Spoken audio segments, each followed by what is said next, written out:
Alrighty, welcome everyone. I'm Teeaboo, and I am here for Bocchi the Rock. I am also going to do some guitar stuff. Give me a sec, I have to tune this thing. How is it that all of the notes are sharp? Shouldn't they go flat with time? Eddie ate dynamite. Goodbye, Eddie. Bye, Eddie. Bye, Felicia. That'll do. So let's change it up. Yeah, get some twang in there. Yeah.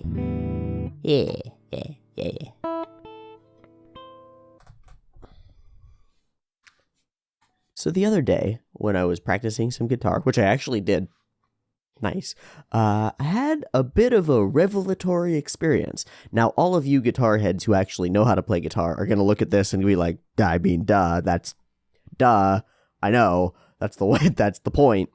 But for me, it made a bunch of stuff click that had not clicked before.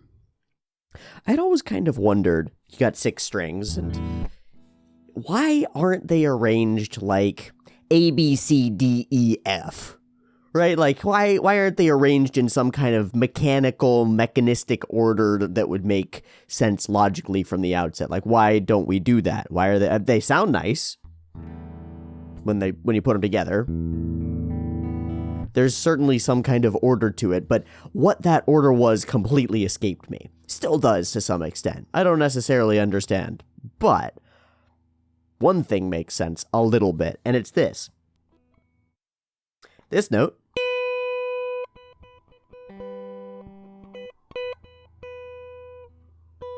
is this note.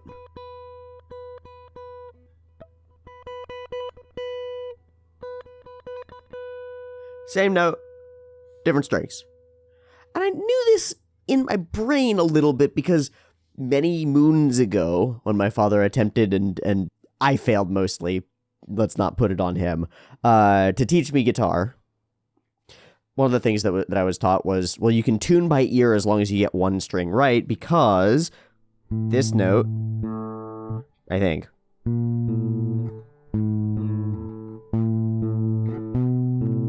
yeah, I think so.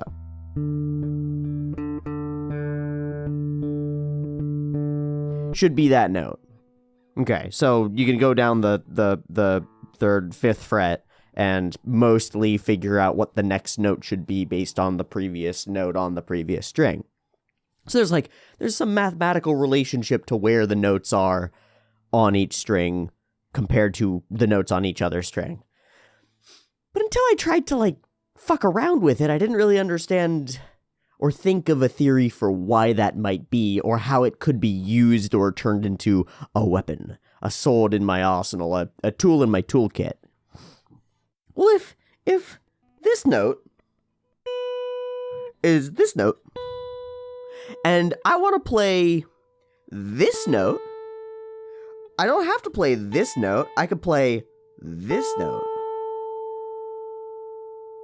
Which means, if I want to play a sequence of notes like, then I can do that, but I have to slide my hand. What if I could play that same sequence in one hand span? Well, I can, because the notes line up.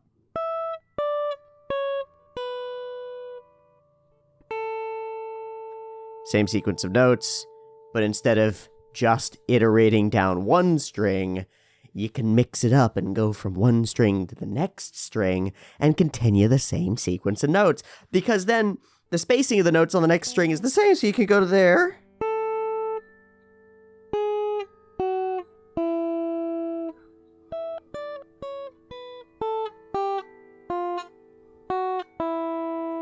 Okay, on one string, or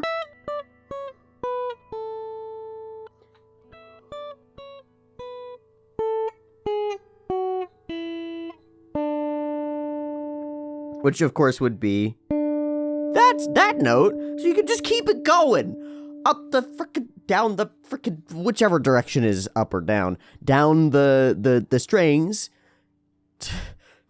to accomplish the same melodic patterns without having to slide your ass all the way up and down the strings. It's like if you took a piano and instead of having it be this long piano where you have to stretch your hands from one side to the other side of the piano, it's too big.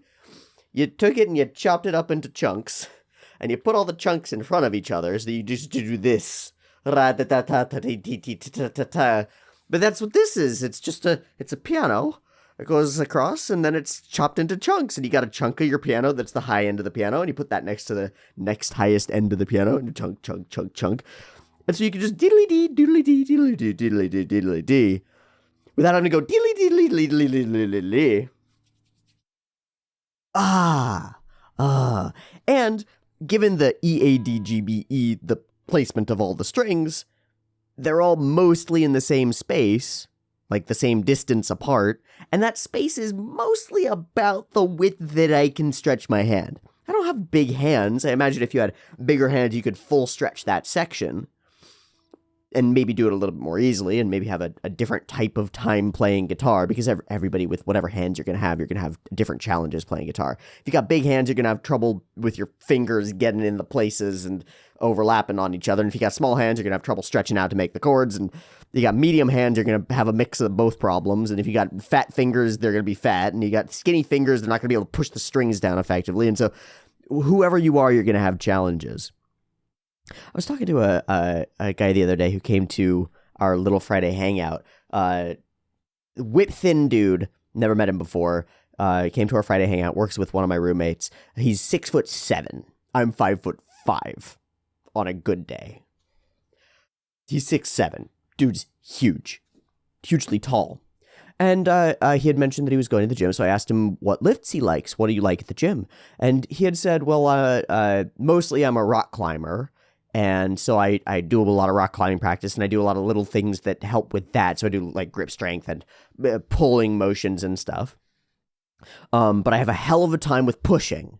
I have a hell of a time with pushing stuff away from me. And I went, well, that makes sense. You've got long levers. You've got long levers. You got long arms and long legs. It must be hell for you to squat. And he went, oh my God, it's hell for me to squat. I love it. I love it. It's so much fun. I know that I need to do it, but it's so hard. It's so hard because, well, you got a lot of distance to travel and you got long lever lengths. And the idea that I had was a lot of people look at that guy's height and they envy him. And I could look at his height and I could envy him because there are a lot of things that go along with height. People respect you more when you're taller. You are more likely to get jobs when you are taller as a man. It's straightforwardly true. You've got a much wider range for mate selection if you are taller. It's the nature of the beast. Could envy him that, but it comes with trade-offs. Everybody's body, everybody's mind, everybody's way of being comes with trade-offs. And we've each got our own struggles. So maybe instead of looking at others' bodies and envying them, maybe figure out your own problems and handle your own challenges, was the idea that I came up with from that. And he agreed with that idea and thought that was pretty cool because he had looked at a bunch of the smaller but long-armed, ape-indexed out of their minds rock climbers that he knows and had felt some of that envy toward their physicality as well. But they probably envied him his ability to reach long, whatever you call them, long holds and pull himself through. So it all ends up being trade-offs, and maybe we should be grateful for the ones we've got, the physicality that we have. You only get one, and it's unique to you, and maybe that's cool. Maybe that's good. Maybe that's important, even in the ways that it's not. Could we turn that toward Bocchi and say that maybe the struggles and terror and torment of her social anxiety are what shapes her into the Bocchi that she is, and that while it's really tempting to say, God, it hurts so much. It hurts so much. Please take this burden from me. Please let me be more normal. Maybe that's not what you want at all. Maybe you don't want normal. Maybe you want you. Anyway, cool thing about guitar, it's a piano cut into pieces. Which makes no sense, but also makes perfect sense.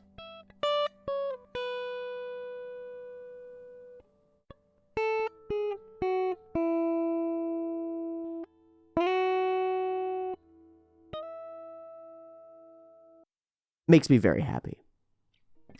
I know it's such a simple thing, and I know that, again, many of you will already know this, but it changed the way that I look at the neck and the frets, and it feels like a door has opened to me, and that's pretty cool. All right, I'm going to put the guitar back, and we're going to get into Bocchi. I guess I've got this on camera, so I'll... Not sponsored. Bam. And here we are. I got books coming out of me brain. Bam. I do like that element of the arrangement.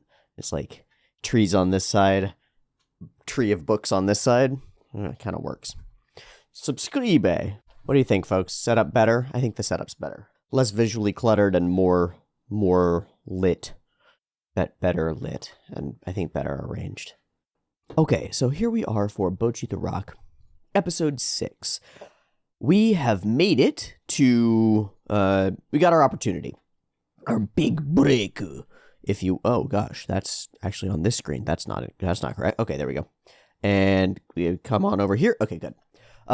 We've made it. We've gotten our big break, which is to say we're able to perform at Starlight. Now we have to sell tickets. 5 each. That's a problem because Bocchi doesn't know how to talk to people. How do you sell tickets if you can't talk to people? Well, there's an obvious solution, which is to reveal that you are Guitar Hero-san and do stuff like that, and that's not what Bocchi's going to do. Probably this won't be an issue because I imagine that Kito will be able to sell like 3 bajillion tickets because she's the way that she is, and Nijika probably will be able to do the same, and Ryo probably will be able to like get her band members and stuff. So I think other people will be able to cover, but Bocchi's got the mission. And it's going to go poorly, and maybe then go great, but not without some significant flusteriness and some failures. So that's what we're here for. We're here to see how Bocchi overcomes herself. She's got a lot of challenges built into herself, especially when it comes to talking to strangers, which is kind of what you need to do to sell tickets. Let's see how she tries to overcome it and fails, and what goofiness we get out of the process. I don't have a piece of paper. I'm going to attempt to be more diligent with my note-taking. So I guess let me put myself into Bocchi's situation. And say, as an exercise, if I had to sell 5 tickets to an event that I was doing, how would I do so? Well, if it was an in-person physical event, first and foremost, probably I wouldn't leverage my audience. Probably wouldn't. I probably wouldn't make a video and be like, hey, if anybody's in Southern California, we're doing a show at I'm just going to grab Kia Forum, because I'm actually going to be going to a show at the Kia Forum in like a month, to see Gojira and Lorna Shore, which should be some interesting fucking metal. Both bands that I like quite a bit. I'm doing a show at the Kia. Wow, what an idea. Teeaboo at the Kia Forum talking about anime. That would be cool. I don't know what the fuck I would talk about for like a lecture or a live speech thing. It's a crazy idea. Anyway, regardless, doing a live show, probably I wouldn't leverage my audience. So, then what the fuck would I do? It's a serious question. Do you lean on friends and family? If you do, that causes a problem with your relationship with friends and family. It's like, you ever have to sell magazines when you were a kid or in middle school or elementary school or whatnot, and you sort of lean on the family for that, and everybody kind of resents it a little bit, and they're like, well, I guess I have to because we're family, but I don't want these fucking magazines so that you can get your prize of chocolate bars or plastic garbage or whatever the prizes and toys are. Not what I want, man.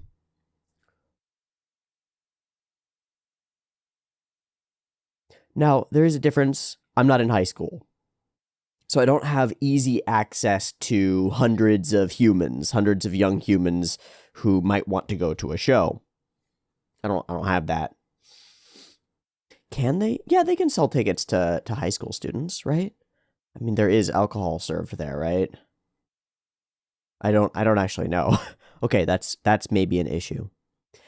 I think maybe you try to put on a like free performance outside in a venue somewhere without a venue somewhere, right? Like you do a pop-up thing, bring an amp and a snare and a cymbal basically, and you do a little ditty, and then you go, come to our show. We're gonna do a real show. If you thought this was cool, you got no idea what's coming at you, because come to Starry and here's where you get tickets. And then maybe drum up some enthusiasm that way. Do a little street performance. That could work. That won't work for Bocchi. She won't think of that. She's going to go and she already listed out. She's going to approach her parents and the dog. We'll see if we can sneak the dog in as a person who needs a ticket. You could stand up in front of your damn class and go, hi, everybody. I'm doing a live show with a band. Come and watch me embarrass myself.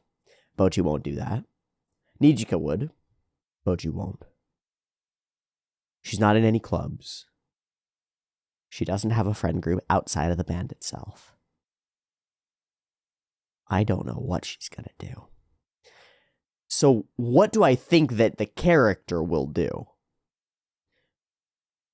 I think that the character will try to manipulate people into doing the thing without, like, in some kind of a sneaky way.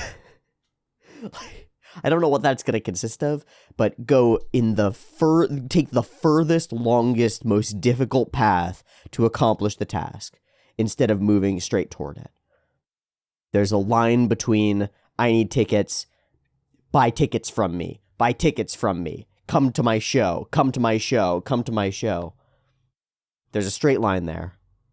And then there's like, if I schemingly produce an operation to make people think that they're going on a date with somebody that they think is attractive, then they'll come to the event and pay for the event, even though the person won't be there, and I'll like full parent trap people into getting them to come to the damn thing. It's the kind of self-inflicted difficulty that we see from Bocchi all the time. Okay, that's my theorizing portion. We'll see if any of it comes to bear. I hope you enjoy the video. If you do, subscribe. I put the thing away. Subscribe. And if you really like the videos, I would ask that you support me on Patreon. Come to my show. Come to my show. Throw me $1 on Patreon. It adds up and is the reason that I can eat and buy fizzy drinks and keep the lights on. Seriously. Thank you to my patrons. Let's watch Bocchi. 2 versions, picture-in-picture in the description, timer on YouTube, beep beep timer. Let's go.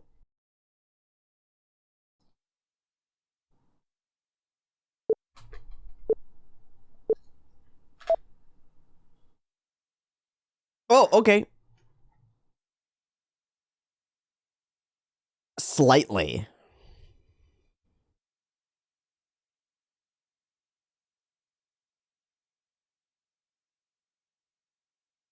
It was a little more forceful than that. Yes. Indeed. Right. Yes. Oh, very fun. Go, go, go, go, go. We could do this. This is very fun. I like this recap a lot. It's so fast. It's like 2 minutes maximum. Banzai! Banzai!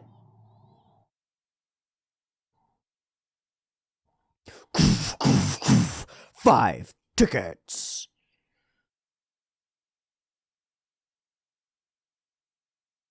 That is a daipinchi.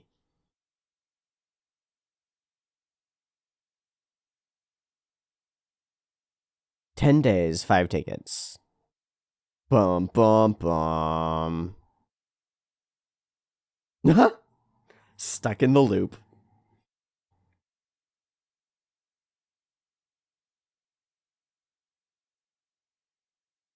She might. Dog name. Hendrix. Yeah, so you got two to sell. Oh, they did the little boof of the tail perfectly. Yeah, I thought the kid couldn't go either. Okay.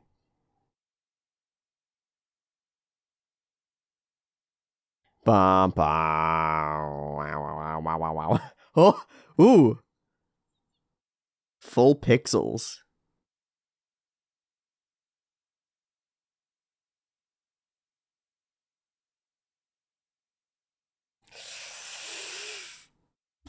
Well, that is a trip. And we're drowning. Okay.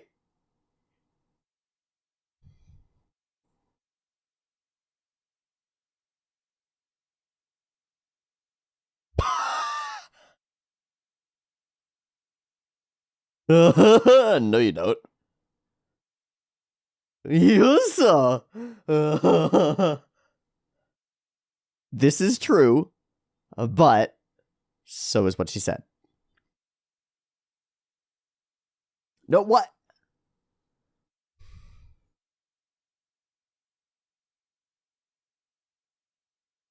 Nah. No, you should not. Now you have to back it up. Brrrt. Brrrt. You have to walk up to people. Oh, God.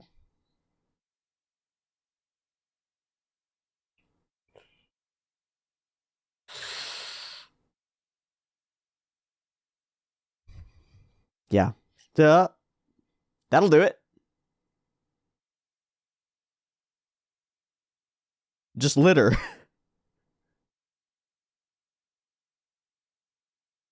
Loin. Gird your loins. Yeah, she's gonna get like 1,000. Yep. Ah.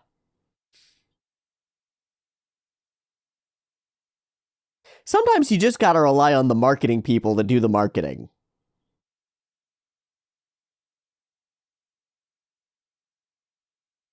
Yeah. Yeah. That's not what's gonna happen at all.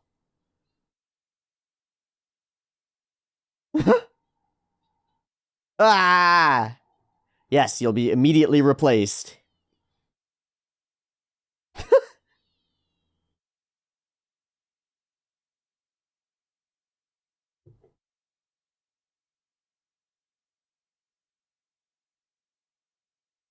A human. Oh, it's the drug girl with the teeth and the thickness. Hello. She's wearing traditional sandals.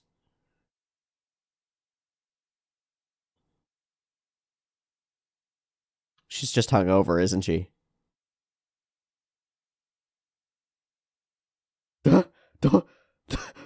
do not let this lady bully you.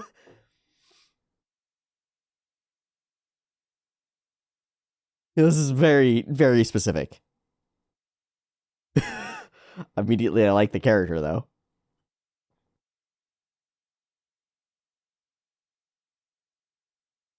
And she's probably more powerful than one would imagine.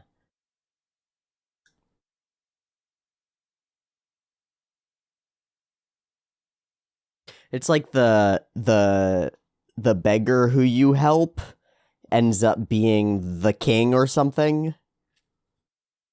I bet she runs some kind of thing in the industry. I'll bet.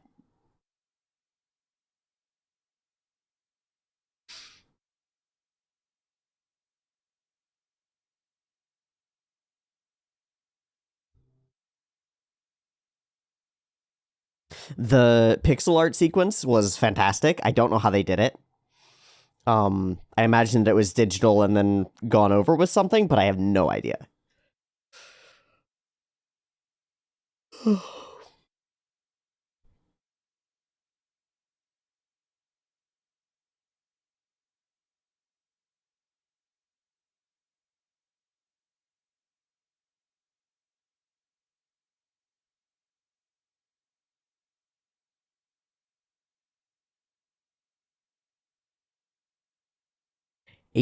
Oh, right, 8 views. Okay. She went and got all of the stuff, huh? Uh-huh. Uh-huh, yeah, you shouldn't have.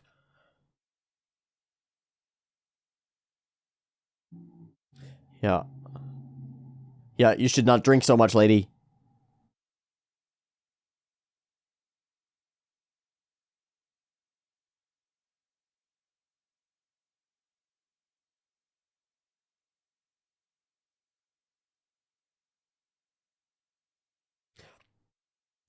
I thought that was cigarettes for a second, and so I got very good. Oh my god, that's what she just did. Oh no. No. No. Good god. Lady. Ya hair of the dog that bit you indeed. No. Whoa.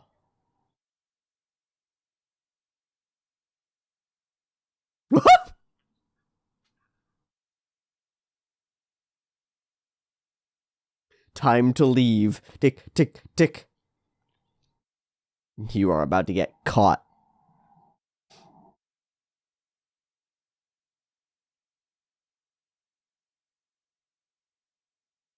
Huh. Are you?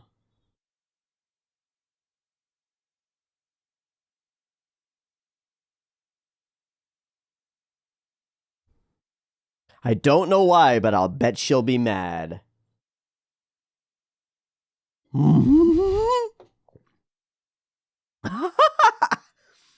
Totally the opposite of what's gonna happen.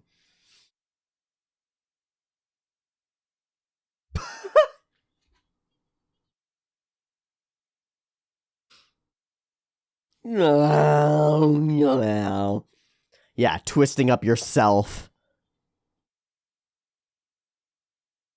Don't sell your guitar.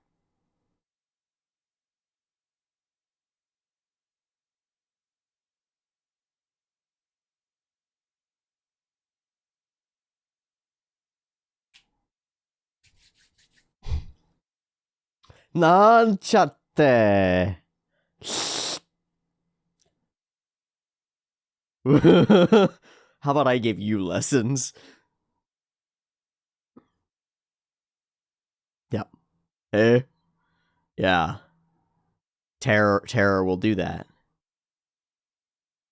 Yes, it is. Yes, she does. Ah! It's clear you take good care of it. Ah! Ah! It's on concrete. Ah! Sold it for liquor. Ah.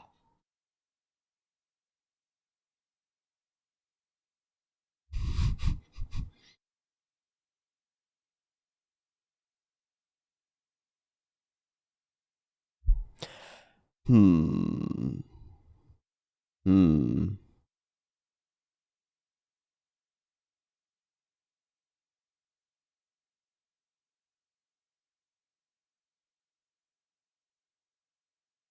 Awareness. Do you, Ryu? Do you?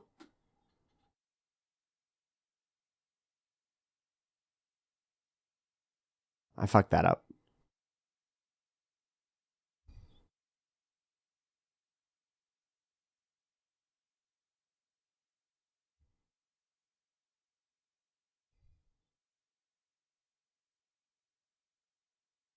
Which, yep. Uh-huh. I really like the framing of this episode. All of them. All of the hours. All the day. Uh-huh. Yeah, full blackout.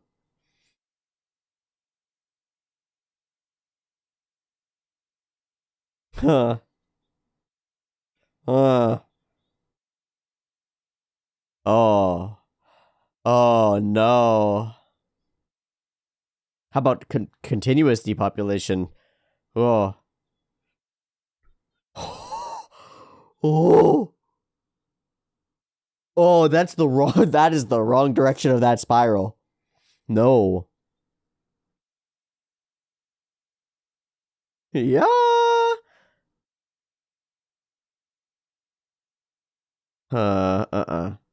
Maybe just don't. Yeah, that's correct. Yes. Uh huh. Yeah. Isolation will breed more isolation. Absolutely right. Yep. Fuck.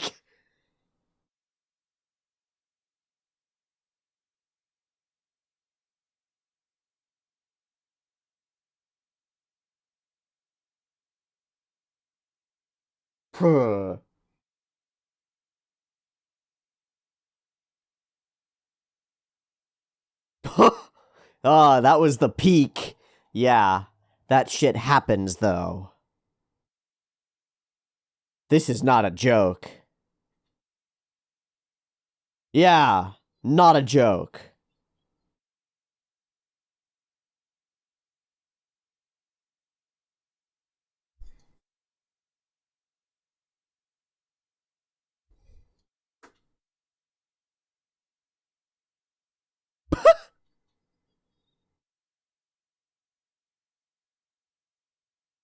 Oh, she told her the truth.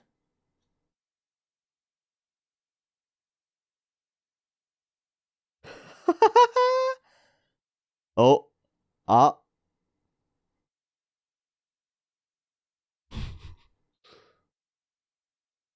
Uh.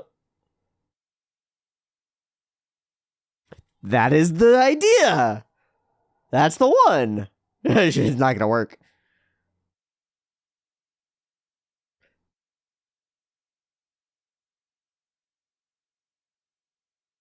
With what amp? Guess you don't need one. We did see those people going by. That's well established. Yeah, you don't have amps. What are you gonna do? Nope, she's gonna go borrow them from somewhere. Ah! Her phone is shattered. She's really go. You're stuck now, dude.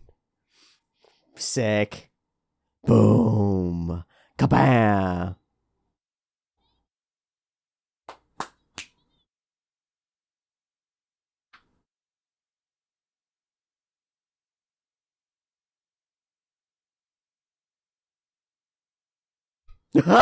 I am I am an audience member. Hey. Hey.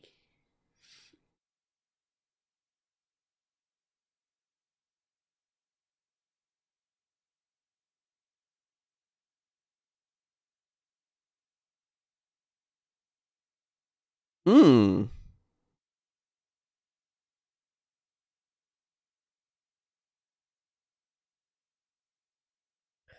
Hmm.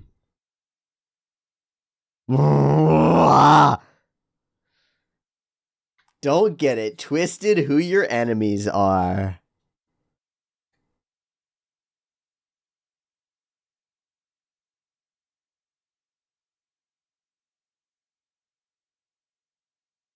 Damn. There's only one enemy in Hitori's life. Only one.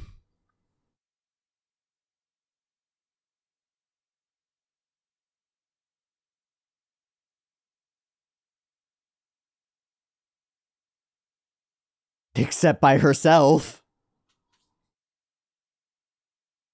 There's one bully in her life. Right. Right. You cut yourself off and other people can't approach you.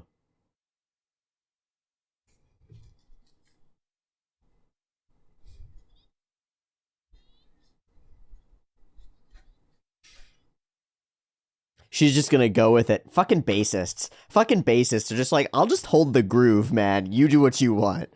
Yep, exactly. Yeah. Go, I'll figure it out.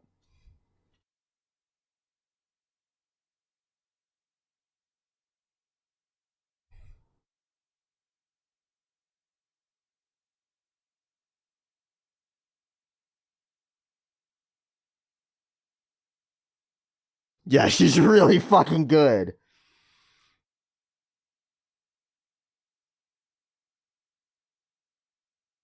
Is she using like a large pick thing? Like a spatula? I don't know. Right, the eyes closed. Yeah.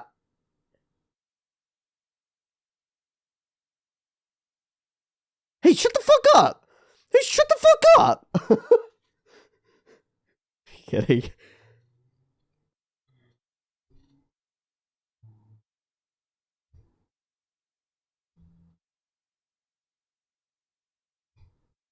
Little wall between them.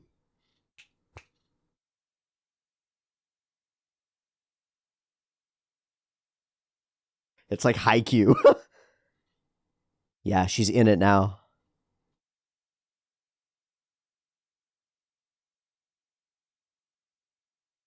Omoshiroi indeed.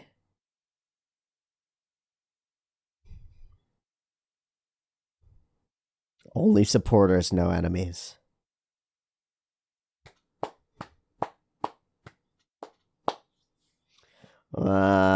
Conquering is a strong word. Yes, she is.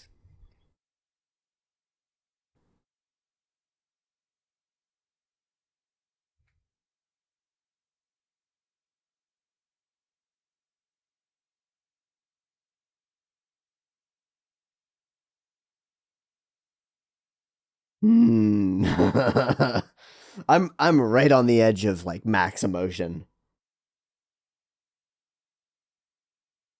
And so the pressure idea flies away. Because it's not about that. Doesn't matter.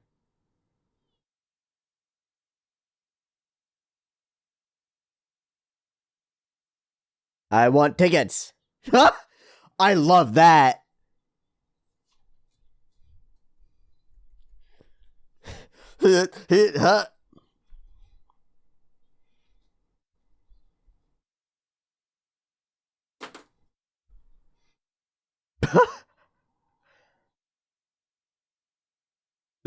Are you sure?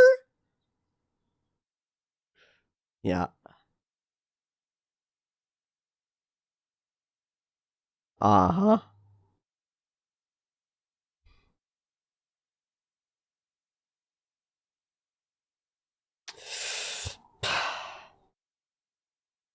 Fuck.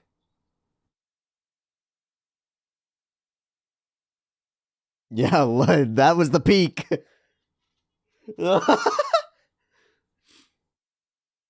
Why am I crying? Well, yeah, okay. Uh-uh.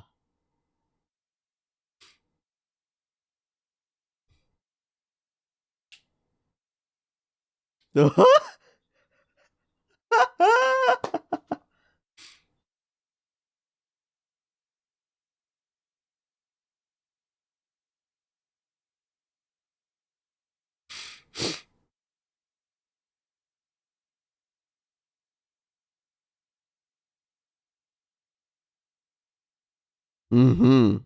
Mm-hmm.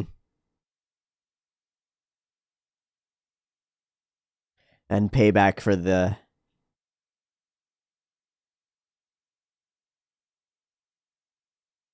Yeah, you do. I'll bet you know Tensho-san, too. Ah. God, that is some cheap sake. Holy shit. She wasn't kidding when she said that's the cheap stuff. Oh my god. Oh, Franzia, box wine. Wow. I don't know if that lady is cool. I mean, she's cool, but...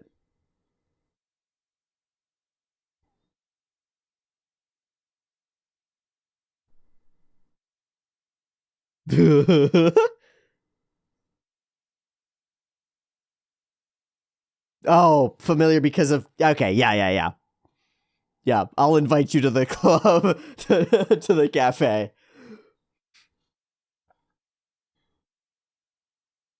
Nice.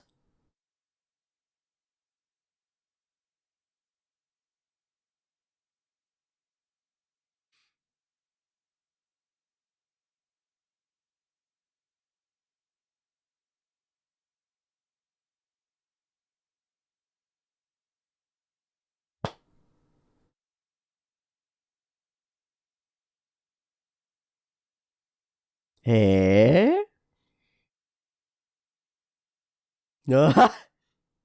だね。Phrasing. Phrasing? Are we doing phrasing? We put pressure on her with our loins. Yes. Nice.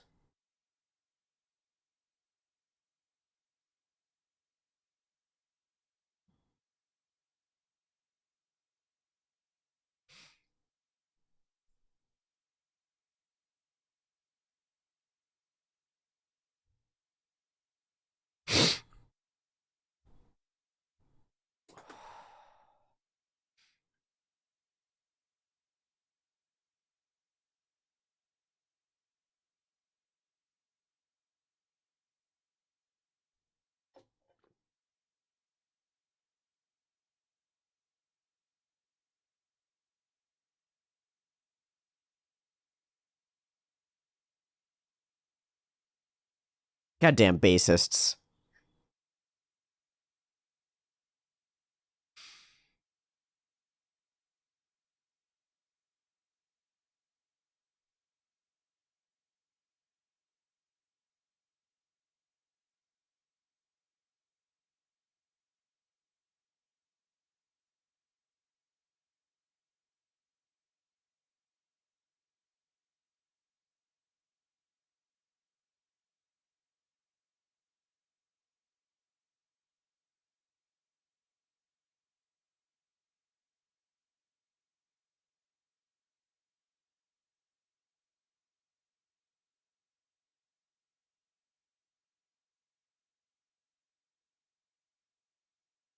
To your house. Not the live house, to your house.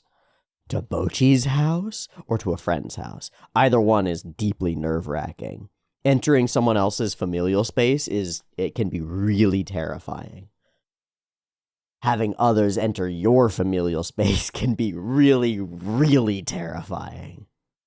Interesting. Okay. This episode is stellar. It doesn't go as crazy as I kind of expected. It's a little bit more mellow, and a little bit more serious, and I really like it. I really like it. I think that they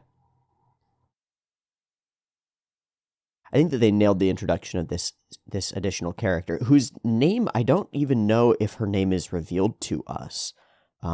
If it was, it didn't stick in my mind, so that might be a flaw on my part, but bassist San, let's say. Drunk San. Woo. Ooh. Someone who's been in this industry for a bit and has her own coping mechanisms for sure. So alcoholism. Do we have to talk about the alcoholism? We do actually. Because it's key here. And key to this character's worldview. Her quote unquote happiness spiral is, well, we gotta go and find that frame. I don't know where it is. I gotta go. There it is. Gotta go find that. All right, because this happiness spiral is what we call alcoholism.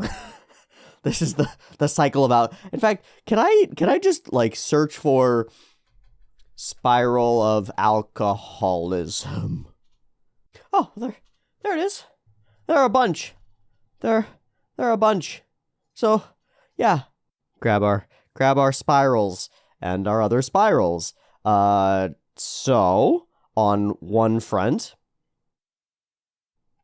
unable to think of anything but alcohol. I'm out of alcohol. The alcohol is gone. Fidget. Overwhelmed. Gotta get booze. Life is a pain. But you get the alcohol. Great. More. Body builds up a tolerance. Gotta drink more. Craving is temporarily satisfied. Can't think of anything but blah, blah, blah, blah, blah, blah, blah, blah. Okay. And then over here, consume alcohol. Blackouts, irrational behavior, paranoia and remorse. Need to escape. So you consume alcohol. Unresolved issues, repression, distorted thinking, severe mood swings, unbearable life, need to escape, consume alcohol. Yep. Okay, here we go. Using guilt, emotional trigger, craving, ritual. Using guilt, emotional trigger, craving, ritual. Yep. So the unable to think of anything but alcohol. I'm out of alcohol. The alcohol is gone. Gotta get booze. Life is a pain. That's your emotional trigger, craving, into the ritual of use. Yep. And a simpler one here with the bits and pieces. You intoxicate and binge. You get the negative effects of withdrawal, and that leads you to preoccupation and anticipation with nothing but alcohol. Unable to think of anything but alcohol. I'm out of alcohol. The alcohol is gone. Gotta get more. Leads to binge and intoxication. More. Building up a tolerance. Gotta drink more. Satisfy the craving temporarily. Lead to the negative effect in the withdrawal. Brutal. Social drinking leading to problem or abusive drinking, leading to dependence and altered brain function, leading to excessive and uncontrollable drinking. Abstinence leads to acute and protracted withdrawal symptoms, leads to a relapse, cycle it up again to excessive and uncontrollable drinking, and you just get locked in the bottom of that loop. That seems exactly right. That seems exactly right to me. Fucking brutal. So it works for this character. She's young. Doesn't work for very long. Start to have the negative effects quite quickly. I had a period when I was under a lot of emotional pressure. It was during the time when I was watching Symphogear, where I was getting drunk every night. And I mean really getting drunk every night. I was trying to escape because I was under immense literal and emotional pressure to do, how do I put it, to perform tasks that I was not at present capable of performing. So to back up, my biggest failure in the last number of years had to do with taking care of my father's house. He left one day and left me in the house with the expectation that I was to take care of almost an acre of land and a large home with bees outside, which I'm allergic to and terrified of. And I couldn't do it. And so I was at great odds with that. Thing that I must do, thing that I cannot do, none of the skills that I have, none of the things that I can grab, none of the things that I can accomplish fit me into the puzzle piece of being able to accomplish the tasks that are expected of me. And so in that confusion and failure state, escapism rears its head. Escaping through weed, alcohol, gaming, but alcohol. Because alcohol, as this character says, just makes all the problems go away. Makes them all disappear. You don't think about them anymore. You're just fucking drunk. Ugh. In a way, it's a little death. You're not you, and so you're not the person who has all those problems. But you're also not fucking anybody.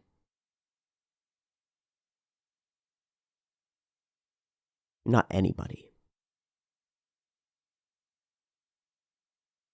You melt. You're not even the drink. You're not even the drug, really. You just aren't. And that's what blacking out is.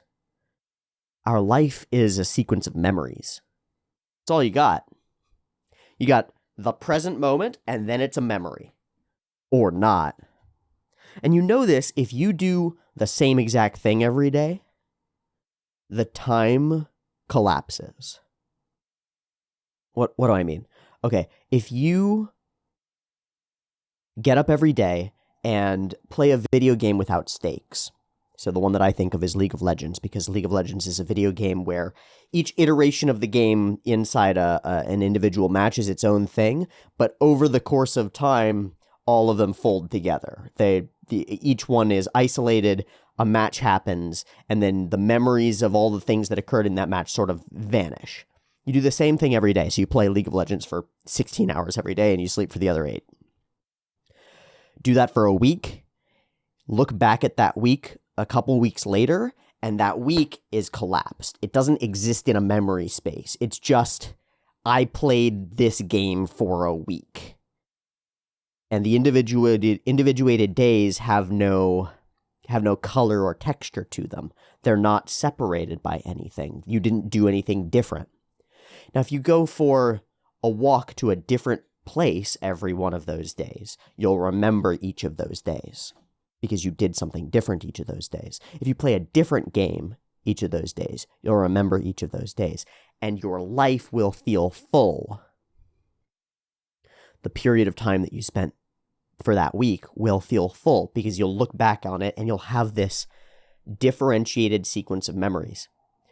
Our experience of time is constant, sort of. It's not, it's relative. And our experience of time is even more relative than the physical representations that we use of time. Our experience of time is the experience of things changing. If you sit in an empty room with nothing changing, with the windows closed so that you can't see the sun moving, your experience of time is non-existent. It only is relative to your movement and your heartbeat. Nothing changes around you. No interesting sounds occur. Nothing moves. Time vanishes. So if you want a full life, if you want to be able to look back on a life and have memory of events, of time well spent, of time itself, experiencing novel things is the only way to do that. It's the only way. And part of the reason for that is that we acclimate to stimulus. So, like a frog in hot water, it's not quite it.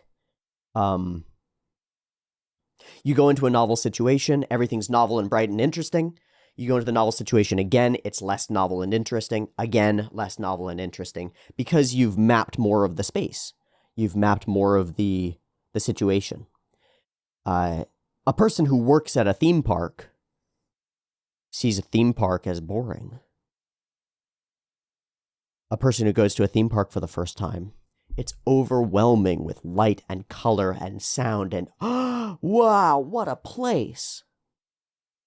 But if you work at a theme park, you go there every day, it becomes a bland landscape. Because your mind is built to accommodate it, to acclimate to it. If you do the same interesting thing every day, it becomes way less interesting.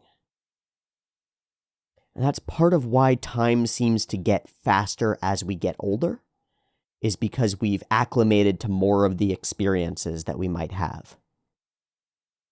You go through every day and you have maybe a few percent of novel experiences. And every day that you exist, that percentage, unless you actively seek out new experiences, that percentage of novelty decreases because you've experienced more, right?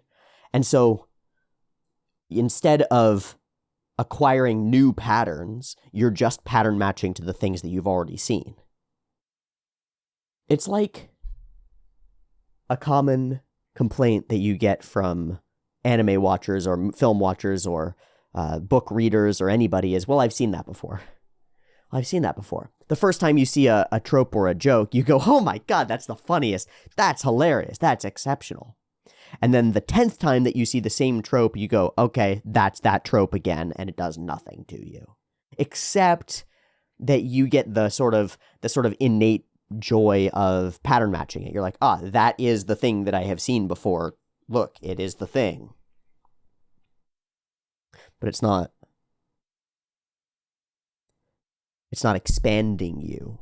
It's not pushing you in new directions. So then, what if you take a substance that not only folds your memories together, but makes them disappear? Because that's what alcohol does. Your memories disappear.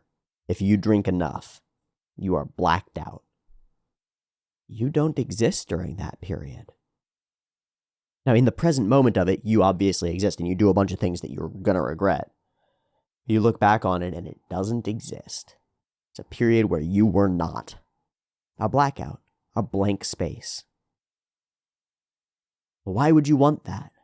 Well, maybe you don't like being. Maybe when you look back at your memories, you go, gosh, it would be great if those didn't exist, which is to say, it would be great if I didn't exist. It's a suicidal thought, a micro-suicide. Wouldn't it be great if I weren't in this moment? Then I wouldn't have to deal with all the pain of existence. Yeah, but you wouldn't be existing either. And to some extent, that's the goal. It was certainly was my goal when I was engaged in heavy drinking, was to not exist. And the reasons were quite obvious. I couldn't face existence. I really couldn't. Couldn't reconcile a relationship that I cared about. Couldn't motivate myself to do the thing, because I could not do the thing. So there's no out. Trapped. So you run away. There's nowhere to run. Okay? Nowhere to run physically in the world, you run away in here. As deep as you can go, as dark as you can go, until it is blackness of non-existence. And it's a suicidal ideation. It really is. And there's no...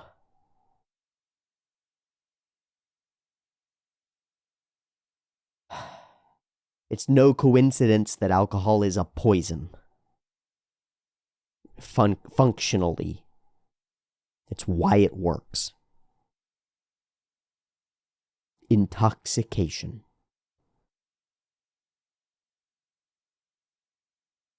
The idea is, wouldn't it be great if I were not?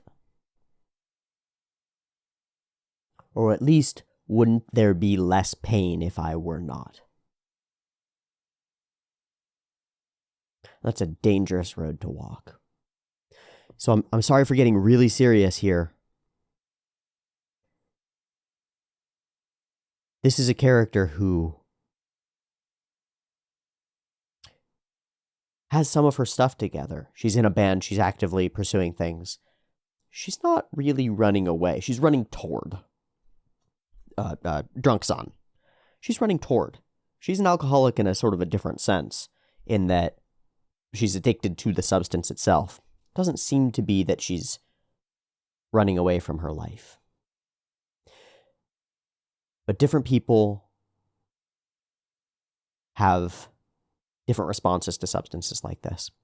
And for somebody like Hitori, a substance like this is a tempting trap, and we see exactly where it would take her. And I think that the author does a great job of nailing exactly where Hitori would end up if she let herself drink. I mean, seriously drink. Because her temperament is withdrawing. And if you give somebody whose temperament and desire and their tendency is to withdraw a substance that lets them ultimately withdraw, Soma in Brave New World, right? Soma. Just, oh yeah, existence fucking sucks. Just take this, and it won't, because you won't. You won't be anymore for a while. There you go. It's exactly right. You'll be super into it. I'd really rather I didn't. I wonder what I'd look like drunk. Blah, blah, blah, blah. Exactly correct. Dark. Destroyed. Garbage everywhere. The prototypical landscape of the hikikomori. Curtains drawn to keep the fucking sun out. As close to in a coffin as you can be. Just climb into the coffin.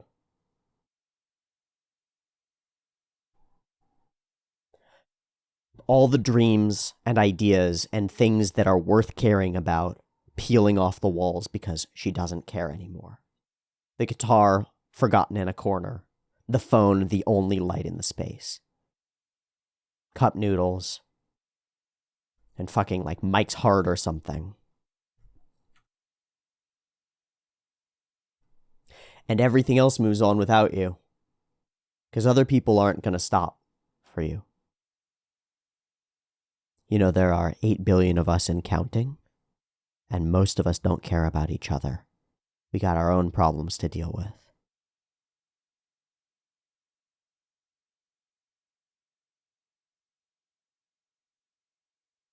That's a brutal fucking truth. But you know people like this, who destroy themselves, who do it over and over. People reach out and give them help, try to lift them up, and they return over and over to the things that tear them apart. Can't help it, maybe. Got a seed of that chaos and destruction within them. We all do, is the problem. That's not unique. The unique thing is the ability to overcome it. And I don't know exactly how to do that. I'm learning it. I'm trying to learn it. But I start with the fundamental axiomatic presupposition. Being is good. Despite all the pain, all the suffering, all the failure, all the traps, the walls, the mazes of existence. Being is good despite. Sisyphus smiling. That's Camus. You have to imagine Sisyphus smiling. Pushing a boulder up a hill and grateful for it. Crushed under the weight of the world and smiling. Because being is good. Pointing toward the heavens despite being in the pit. Despite no light reaching you. Despite oppression, tyranny, despair, self-destruction, hatred, anxiety. Pointing up. Reaching towards something transcendent that you can't even see. Wishing upon a star. Casting your gaze up above the horizon. Believing that outside of the narrow view that you have of the world, there might be something worthwhile. And so you step out into the terrifying world outside of yourself and discover novelty, things you didn't expect, things you didn't know, and you expand. And then you can look back at memories that are real, that don't just fold into time. But Bocchi looks at her family moving on without her. And that's correct. Because a lot of us have family members or friends from high school, who are spiraling out. And you want the human's desire for empathy. You want to reach out and help. But at a certain point, you lash them to you and they drag you right down. So everybody's got a breaking point and a limit where they're not going to help you anymore. Or perhaps in a situation like this one, where they'll keep you alive on life support to some extent as you sit in your coffin and slowly deteriorate.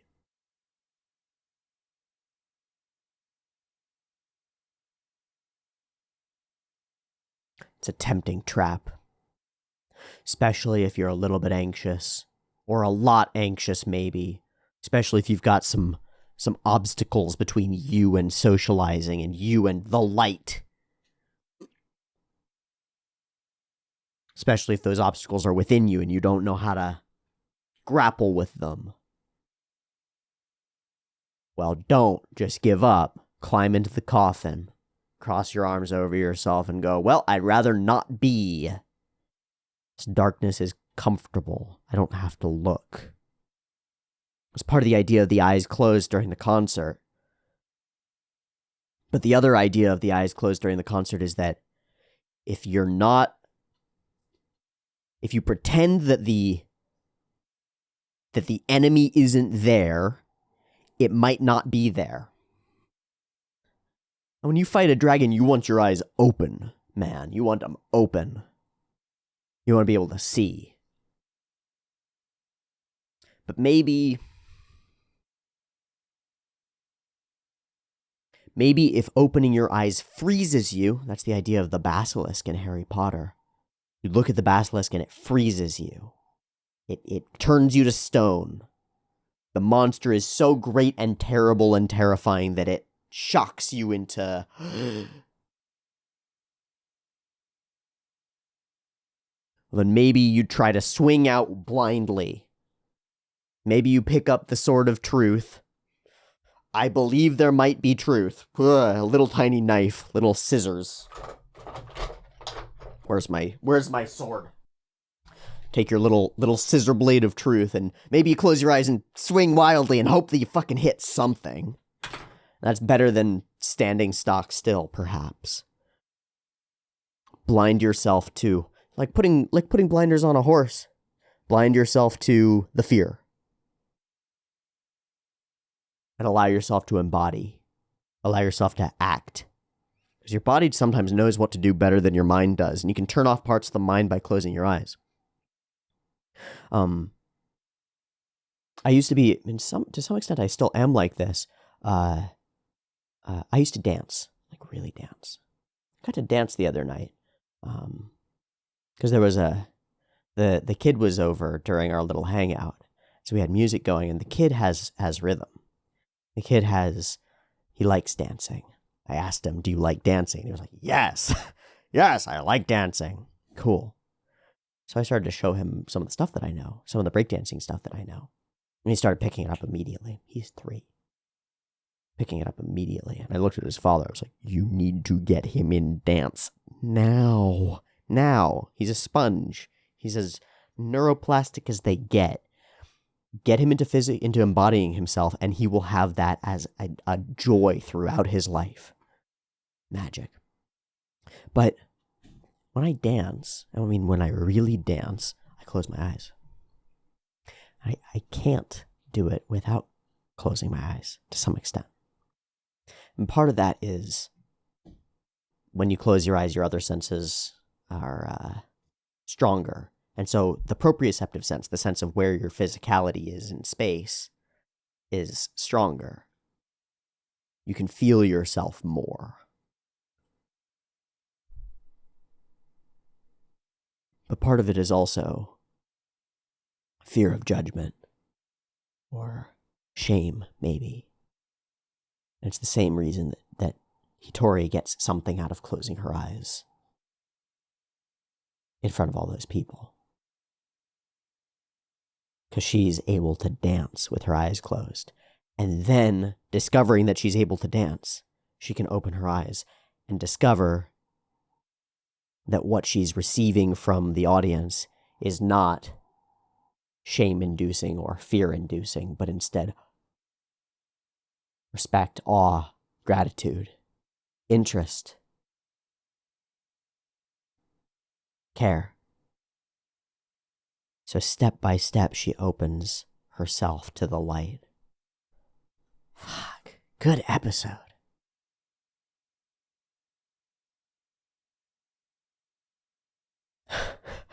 Sakekoa. Scary stories about booze. Just all that exists. Is this a thing? No. Maybe. Injury, forgetfulness, impromptu karaoke. My wallet feels lighter. Warping dimensions. I know it's not good for things to stay this way, but I don't know how I could pull myself together at this point. Picture falls, and she goes, those high school days in the band feels like a lifetime ago. Boy, I was sure shining back then. That's my peak.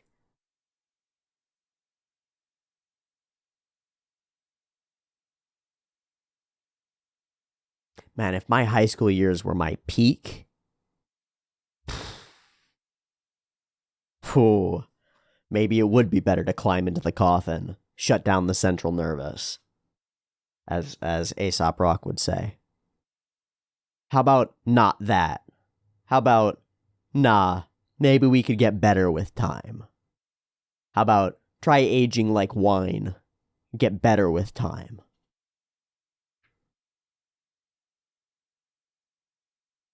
So how do you accomplish that? Well, it's not by running away. And it's not by doing the same damn thing over and over until you hate everything. Because you forget that there's a world outside of your narrow window. Not that. Maybe actively pursuing novel experiences. Maybe actively pursuing engaged relationships with people who challenge you. Maybe pursuing active challenge. Maybe continuously attempting to acquire novel skill to push your mechanical ability, visual acuity, literacy, both in writing and in speech, and in incorporation. Maybe pushing yourself in every direction to expand. Draw, play, create, fight. For what? I don't know. Pick something. In what direction? I don't know. Start moving. Not the direction of in the box. Not that one.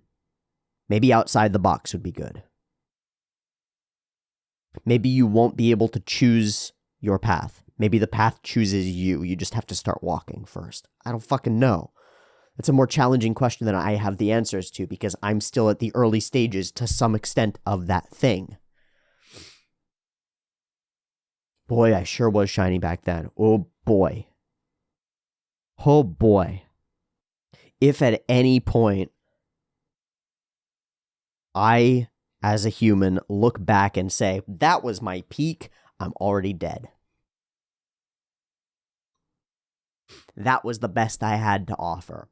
Already fucking dead. Same thing with, I'm okay the way I am. No, I'm not. Tons of things wrong with me. Not okay the way I am. I'd like to be much more than I am. I'd like to be better. I'd like to maybe be great. Got great artists behind me. That's one thing that you can do is go and observe great works of art. We're looking at one, I think. And that's a sort of a silly thing to say. We're talking about a TV anime, right? A great work of art. Yeah, kinda. It's kind of amazing that dozens of people, all of them talented, all of them artistically minded, got together to manifest a thing that goes inside your brain. Like it goes from a screen across the sea, from the mind of one author onto paper, from that paper into the minds of enough people that they were convinced that it was valuable to pay for it, because it did something to them. From that into the minds of dozens of creative people who decided not only can we make money off of this, but we want to produce this. We want to turn this into something more interesting, more layered, more manifest, more emotionally resonant so that it can reach more people. And then they did it. That's pretty cool. And then the thing reaches out of the screen, grabs you by the heart, and yanks it out of you, and you go, oh, I'm not myself in this moment. I'm a combination of me integrating Bocchi. What the fuck is that? And I'm seeing the world through a fictional lens presented by an author that's also the fictional lens of a particular character's difficulty. And that layered difficulty lets me pattern recognize my own failures. That's cool. That's pretty cool. But you go and you can look at some of the great works of art, the great paintings, or perhaps a manga panel from Hirohiko Araki. I'd recommend going and looking at some of those. If you have any inclination toward drawing, go and look at some of those, and it'll take you a few minutes to go, oh, fuck, I'm insufficient. I could be so much more. And there's a danger to that because you can come across the greatness of geniuses, of like real geniuses, and that can make you go, well, I guess I give up. That's the story of... I'm going to pull up a totally different anime. This character right here, Sakuma, Akuma, Devil, in Ping Pong the Animation. He's a bit haughty. He's been playing for years and years, and he's been constantly up against Peiko, kind of the main character, who's a genuine unconscious genius. He picks up a ping pong paddle and magic flows through him, right? He's just like, bam, he's just there. He's that guy. And this character is contrasted with this character. This character here with the fuzzy hair. So he plays this match, and he comes up across another genius, Tsukimoto, the robot, who's another brilliant ping pong player. And this isn't working. This game is over. This is just brutal. Reality always turns its cold shoulder to me. Well, I stuck with it longer than most things. 3 years of plugging at it in my naturally gloomy way. Should I go to the beach? Not a bad idea. He comes across genius and he gives up. Comes across that wall, and that wall says to him, you can't be this good.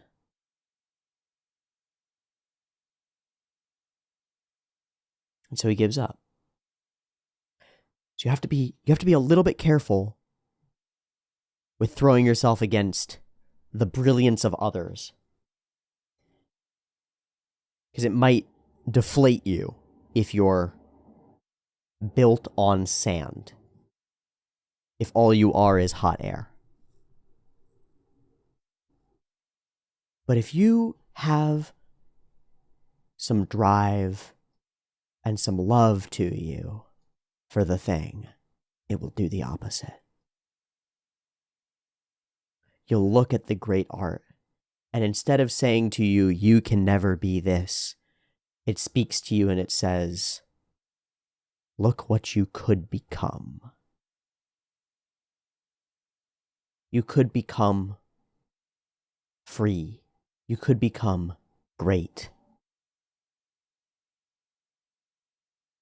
I think there are sort of two broad responses to the accomplishments of others. And I think that they are resentment and admiration. Admiration is aspiration. It's the desire to be like that. Whoa, that could be. Resentment is the opposite. I could never, and I hate you for showing me that. You gotta watch out for that one. I gotta watch out for that one.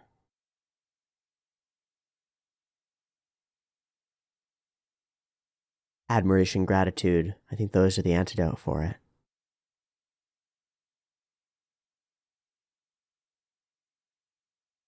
or to look back at your life and one say, that's where I peaked. That was the best I've got. Whoa. Ugh. Death of the spirit.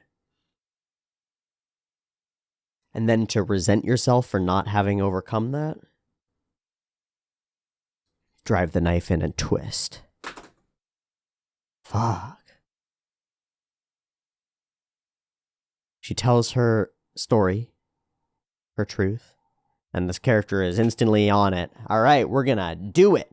And sort of like Nijika hopping over the fence and pulling her out of herself, this character pulls her into a space that she could have never gone into. And it ends up being exactly right. Play on the street, pick up an audience. Plus, there's a festival, so let's do it. We don't have amps. Oh, too bad. Great, an excuse. You'll find this in yourself all the time. I find this in myself all the time. Any reason that I might have to not do the thing. Oh, thank God. Oh, woo. No, you gotta go to the gym. Yeah, well, I stubbed my toe, so there's my excuse. Thank goodness. Thank goodness. I guess I don't have to go do the difficult thing. Yeah, all right. I find it interesting that we don't see who she called, right? The amp just sort of appears. It's like, just by being driven and being willing to go point A to point B, like straight line, this character has no compunctions about doing the thing, right? Has the experience to know that that's what you have to do. If you're in an artistic pursuit, you have to just do the thing. And also, if you don't ask for what you want, how are you ever going to get it? Here's the state of the world. Other people have stuff. The world has stuff. They don't know what the fuck you're doing. There are a lot of people on this planet. None of them know what each other is thinking, because we're all incapable of really effectively communicating with each other unless we put a lot of effort into doing so. They could assume, and they could maybe reach outside themselves into the potent human spirit of generosity and try to give you what they think you might want. How often do you get gifts for a birthday or Christmas that are in no way a thing that you would want? But the person who bought them for you tried really hard, probably, to consider what you might desire and what might please you. But they have no idea who you are. And so they put their own desires through a weird pattern thing and try to mold, like squeeze them through a Play-Doh playpen thing and go, well, that might be a thing that they would want if I bring that as an offering to you. Will you like me? And you go, thank you so much for the thought. Thanks so much for the thought. I don't know what the fuck I'm going to do with this.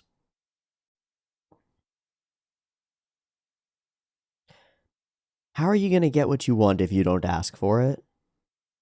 Other people don't know what you want.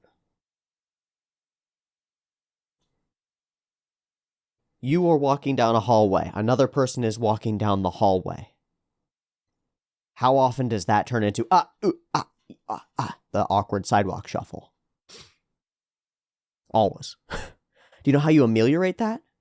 You cast your gaze on one side of the thing and walk in that direction and do not change your path. The other person goes, oh, thank God, they want to go that way. I want to go this way.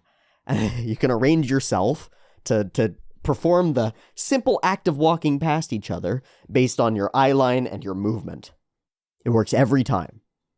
Little trick for you. If you find yourself awkward sidewalk shuffling with others, it's because you're looking at them trying to figure out which way they're going to go, and they're looking at you trying to figure out which way you're going to go. And so you're both in uncertainty, and the uncertainty just collides with itself and is like, ah! Got to look in the direction that you want. And essentially what you're doing is you're asking the world, can I go this way? And the other person goes, oh, please. Yeah, sure. Because I want to get past you too. Somebody's standing in front of a drawer that you need to get to. You stand there and stare at them. They continue doing what they're doing. They become a little bit confused and a little bit miffed because you're standing there staring at them. This continues. The awkwardness builds. How do you get to the drawer that you want? Hey, I need to get to that drawer. Oh, of course. Hey, can I borrow? Hey, can I have? Hey, can I? Could I? Might I? May I? You ask in the proper way with the proper sacrifices, and maybe you have to make some kind of an arrangement or some kind of well, I'll sacrifice this if you sacrifice this, and this, we come to a deal and blah, blah, blah. But if you never speak up, if you never move toward the thing that you want, how's the world going to give it to you? The world doesn't know what the fuck you want. This character knows that. And part of that is the alcohol, right? No compunctions, no limits, right? Bocchi in a situation like this thinks, oh, a great excuse to not do the thing. But let's say she needs to do a concert. Her first thought is, oh, it'll be such an imposition on somebody to ask them to bring an amp. Oh, God, they'll have to drive out here with an amplifier. That means like 20 minutes of somebody's effort.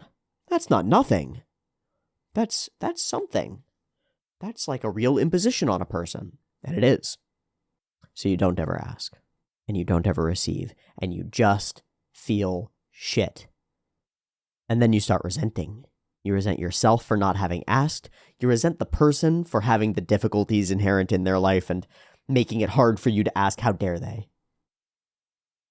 There's a koan, a Zen koan that has stuck in my mind. A number of these have.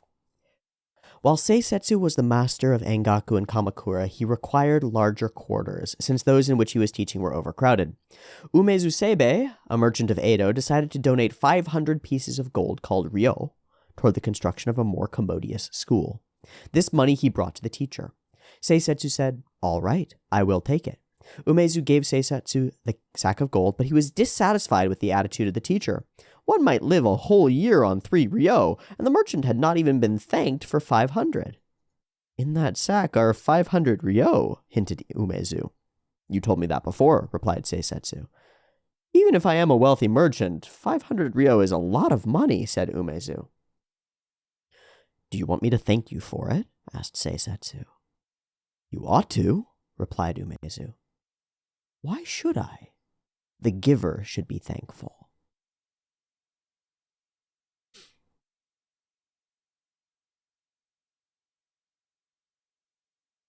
In my life, every time I have done something altruistic, the benefits that I have received from that altruism have outstripped the loss manyfold. And perhaps outstrip whatever the other person has gained manyfold. If I make a meal and I offer it to others, something in my soul rejoices. There's an old psychological trick for making friends in a scholastic environment. You turn to the person next to you and say, "Excuse me, can I borrow a pencil?" And likely they'll say yes. And almost immediately you are friends.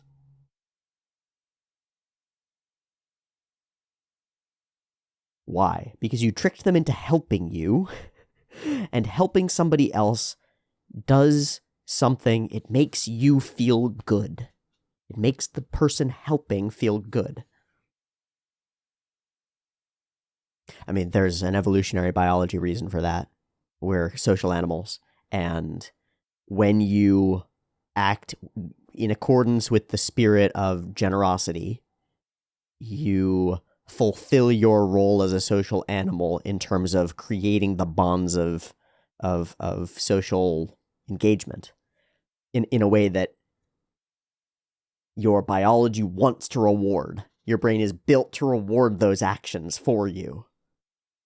So there's something to that. It's not licensed to impose upon others as much as you want or as much as you can.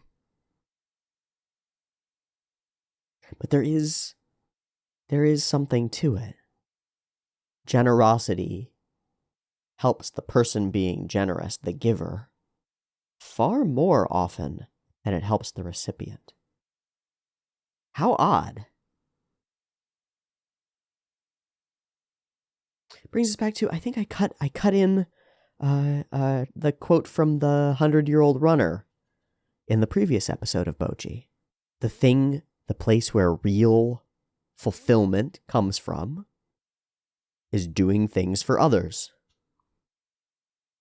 How? That's so...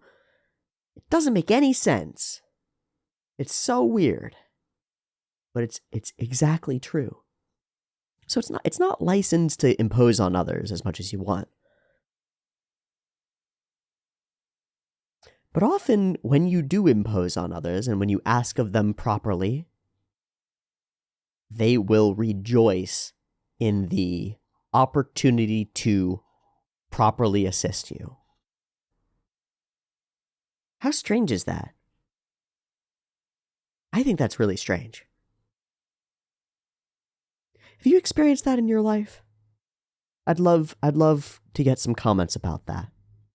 Certainly, if you buy a sandwich and give it to a homeless person, that does something for you. The homeless person gets bread and meat and cheese and food, but you get a sandwich of the soul, man. You get soul food from doing that. It can be really addictive. People will say that it's the look in their eye that gets you, or that it's their gratitude that gets you. But I don't think it is. I don't think that's the truth. I don't think that you do it for their response to you. I think you do it for your response to yourself. Because there's something inside you that needs to give. And if you fulfill it, it's a relief. And I don't think that it maybe for some it is an assuaging of existent guilt. You know, you feel guilty about all the horrible things that you've done in your life because you've done tons of horrible things. You're chock full of mistakes. Tons of them. And so you're assuaging your guilt by doing generous acts.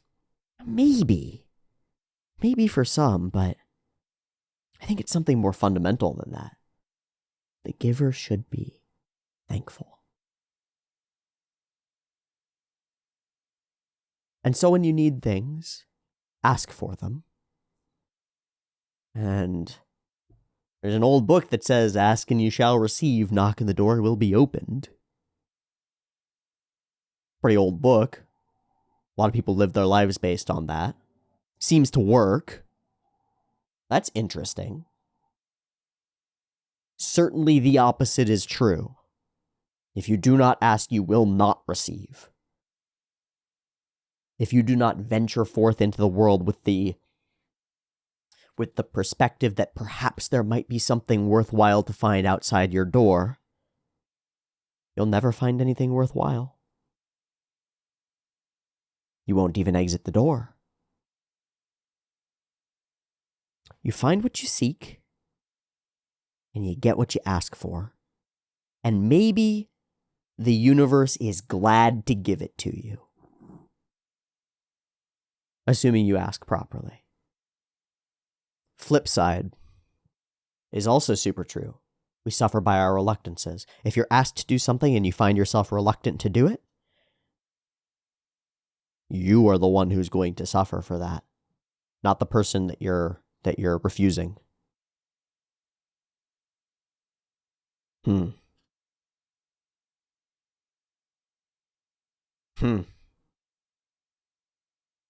Interesting. If you're that scared, you could shut your eyes. But just so you know, you're not in combat with the people in front of you. They're not your enemies. Don't get it twisted who your enemies are.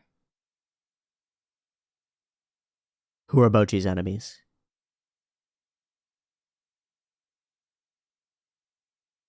Not her family. Not her friends. Not the people on the street walking by. Not her classmates. Bocchi has one enemy, and it's within. And ain't that the fucking truth? Same old book says the same thing. Couple of old books say the same thing. Other qualities, Arjuna, make a person more and more inhuman. Hypocrisy, arrogance, conceit, anger, cruelty, ignorance. The divine qualities lead to freedom, the demonic to bondage. But do not grieve, Arjuna, you were born with divine attributes. Some people have divine tendencies, others demonic. I have described the divine at length, Arjuna. Now listen while I describe the demonic. The demonic do things they should avoid and avoid the things they should do. They have no sense of uprightness, purity, or truth. There is no truth, no spiritual law, no moral order, they say. The basis of life is sex. What else can it be? Holding such distorted views, possessing scant discrimination, they become enemies of the world, causing suffering and destruction. Hypocritical, proud, and arrogant, living in delusion and clinging to deluded ideas, insatiable in their desires, they pursue unclean ends. Although burdened with fears that end only with death, they still maintain with complete assurance, gratification of desire is the highest that life can offer. Bound on all sides by scheming and anxiety, driven by anger and greed, they amass by any means they can a hoard of money for the satisfaction of their cravings. I got this today, they say. Tomorrow I shall get that. This wealth is mine, and that will be mine too. I have destroyed my enemies. I shall destroy others too. I enjoy what I want. I am successful. I am powerful. I am happy. I am rich and well-born. Who is equal to me? I will perform sacrifices and give gifts and rejoice in my own generosity. This is how they go on, deluded by ignorance, bound by their greed and entangled in a web of delusion, whirled about by a fragmented mind, they fall into a dark hell. That's from the Bhagavad Gita. Are your enemies the people who pursue their tendencies? Including anxiety, withdrawal, ignorance? Or are your enemies those tendencies themselves? It seems that the ancients viewed the human mind as an entity pulled at on strings to some extent, puppeteered to some extent, by the whims of extant gods.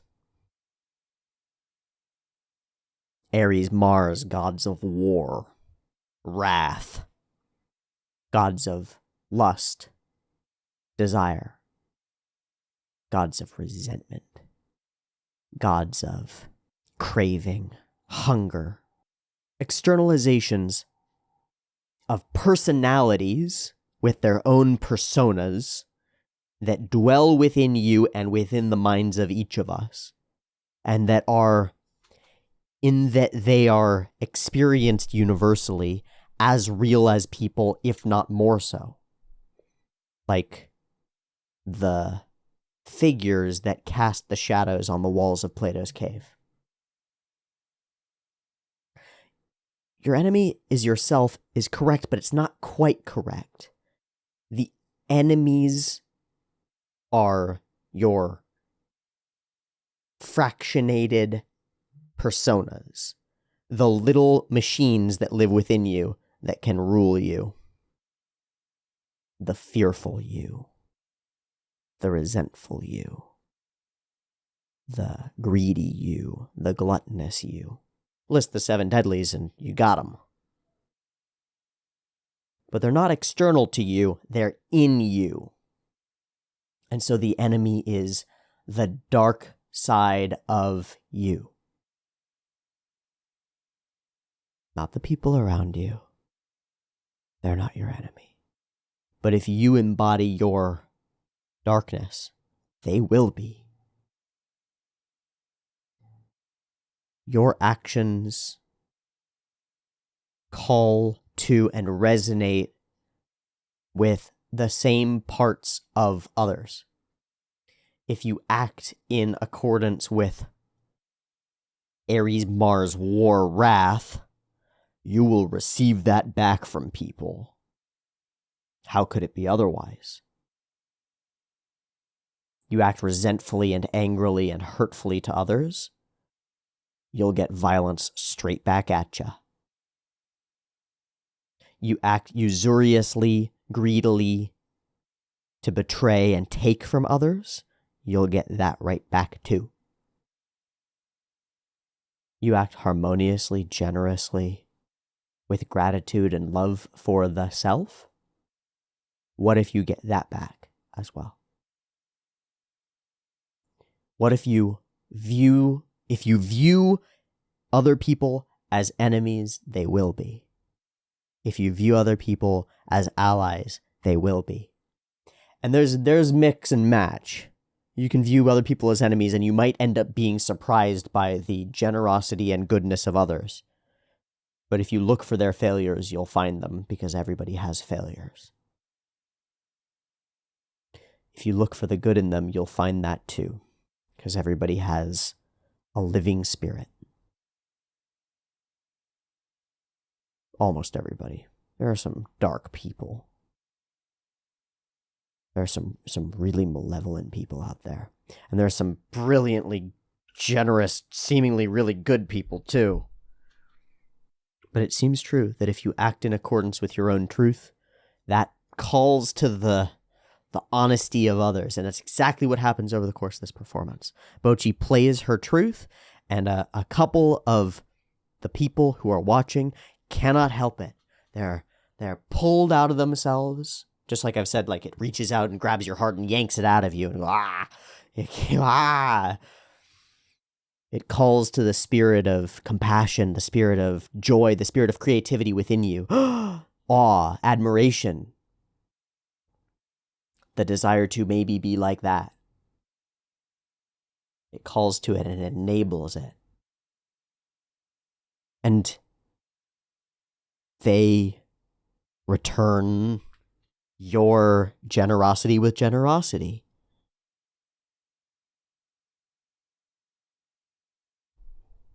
Really fucking cool line. Don't get it twisted who your enemies are. She says, as she chugs more sake and is obviously her own worst enemy. Wisdom from the mouth of fools is a common trope. It's why court jesters are often the speakers of great truth. It's why Wit Hoyd is so potent as a character. It's because he can be. So we get these characters evaluate Bocchi from the outside, figure out a little bit, think a little bit about who she actually is, and maybe we put too much pressure on her. And I want to stop on, she's really withdrawn and people seem to have trouble interacting with her. It's not she's really withdrawn and she seems to have trouble interacting with people. It's the other way around. People have trouble interacting with her. And that, let me check and make sure I've got my sources right. Piaget and Erik Erikson. Right? Yes, Erik Erikson and Piaget, developmental psychologists, lay out a very useful theory for thinking about cognitive development and socialization. And it goes like this. You've got a representation of the world and a representation of yourself as an element of the world, and you express that out to the people around you, and you continuously negotiate that expression in a way that allows them to play games with you as a child and onward. For example, you go into a workplace, you put on a persona that is your work persona, and that enables everybody to interact with you in the very restricted game of you doing your work and not fucking everything else up. If you went into the workplace and started screaming, probably you wouldn't be in the workplace anymore. You wouldn't be allowed to play that game for very long. Your boss would fire you, and probably would fire you because everybody else around you would complain. Because you're not acting in accordance with the game that we're all playing. You're weird and wrong, and nobody wants to be around that. Piaget says that develops in childhood. That you put on your child persona and you enter into a space to negotiate a shared play space and a fictional game space with other children. Maybe you're playing house And so you put on the persona of father, and the other person puts on the persona of mother and child, and you play this game out. And all of you try to play your roles effectively. And if you can't do that, or for some reason don't do that, then you don't get to play because the other kids won't play with you. They'll go find other play partners. So, you don't know how to put on the initial persona fictional space of representing self in a restricted way so that others can interact with you, because nobody wants to interact with the complexity of you as a human being. It's way too much, and they've got their own shit going on. The only people who you'll ever get that close to are like family members, a spouse, and maybe one or two really close friends. And even then, the fraction of you that actually gets shared is very slim. And it's a great boon to find people who you are able to, quote, be yourself with. But if when you're 2 or 3 and you start socializing with other children, you're unable to accomplish the restriction of your personality into a persona that can interact effectively, an interface device, like your computer is massively complicated and you interact with a tiny sequence of little icons that mean things that you can push the buttons and you know what they do. And that gives you some degree of comfort and some degree of control over the actual interface. You actually get down into the machine code and it's obscenely complex. Absurd. Can't interact with it. Can't even come close. No chance. People do that with each other. You put on a mask that has a couple of buttons on it, and those buttons lead to, like, smile or sad or whatever, right? And by doing that, you enable others to interact with you in a meaningful way. When you interact with a store checkout clerk, for example, the checkout clerk is in a mode, and their mode is maybe they'll talk to you about whether you found everything okay in the store. Maybe they'll mention something about the weather, but probably not unless you do so. They won't step outside of their bounds. If they're a little daring, they might comment on one of the things that you've bought and say, like, oh, I got these last week. They're really great. And form some level of social interaction around the limited space of the stuff that they're checking out for you. But if you had a store checkout clerk who looked you in the eye and went, how's work, man? How's life? You'd freak the fuck out. You'd freak the fuck out because you don't want to deal with that. You want to have the interaction that is, I'm here to accomplish a task, and you, as a complicated human being, need to stay the fuck away from me and stay behind your mask. That way I can interact with you, interface with you, push the GUI buttons that make you tick, and say, well, thank you for your time and for bagging the stuff for me, and I'm going to leave now. But if the store checkout clerk starts to tell you about their day, that's not what you're there for. And you might end up complaining to a manager that, like, they did a thing that was weird. They stepped outside the bounds of their experience. Imagine you have a store checkout clerk who starts complaining to you about their personal relationships. Gosh, my boyfriend, blah, blah, blah, blah, blah. You don't want that. Not at all. That's way outside the realm of the expected. Hard no. Okay, so a little kid who's 2 or 3 and is incapable of restricting themselves to a mutually negotiated play space. For example, maybe they're demanding and require that everybody else play in the same space that they're in. Everybody plays my game or no game, while the other kids go, well, we're not playing your game, we're going to go play our own game. Fuck you. Okay, that kid gets to play alone now. The other kids negotiate more and more complicated play spaces, and they figure out the realm of negotiation. They figure out all the different, they start to iterate on their games, and they learn faster. Acceleratingly faster.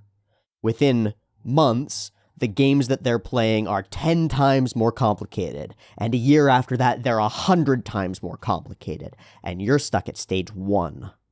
And a year goes by, and you can't socialize with any of the kids your age. Not because you have trouble interacting with them, but because they don't want to interact with you.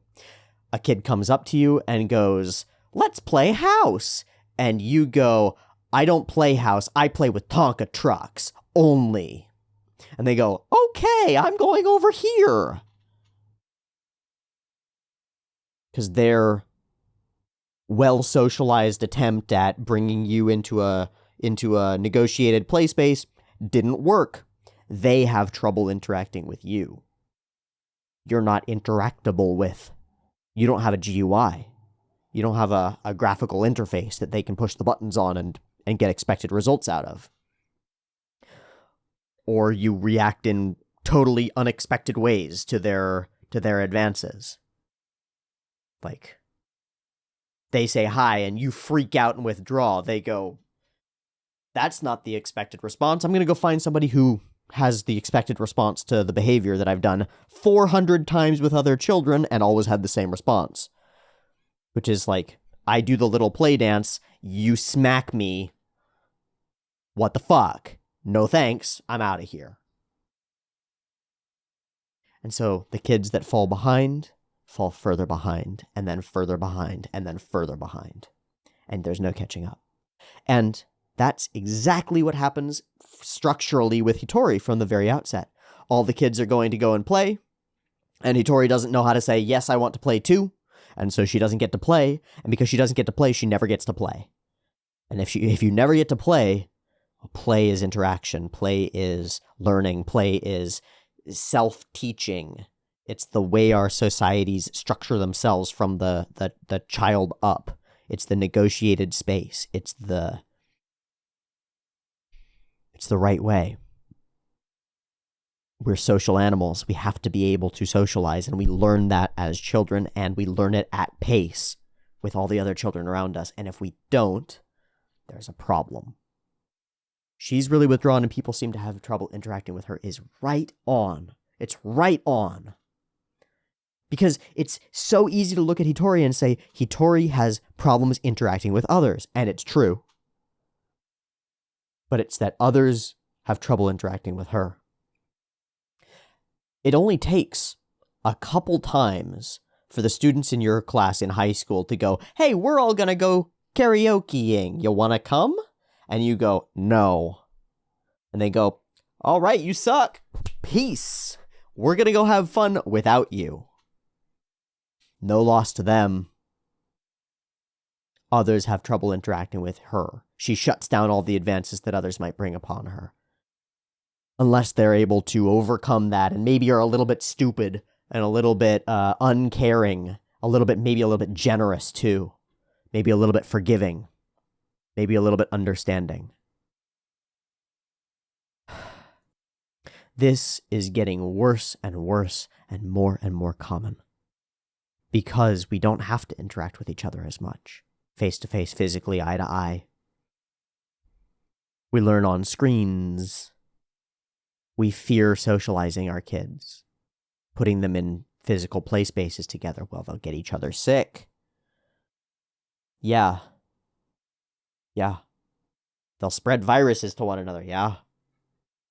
They'll also spread the capacity to interact with one another. That seems pretty important.